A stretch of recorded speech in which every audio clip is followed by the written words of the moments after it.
Hey everyone, welcome back to Tech Savvy. In today's video, I'm going to show you how to freeze a video frame in CapCut. So let's dive right in. First, open up the CapCut app on your phone.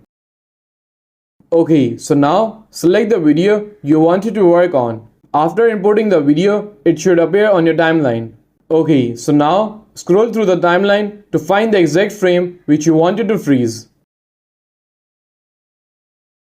Once you have found the frame, tap on the video in the timeline. Okay, so now scroll through the options at the bottom until you find freeze.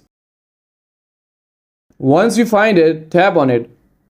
You can adjust the duration of the freeze by dragging the edge of the frozen clip on the timeline.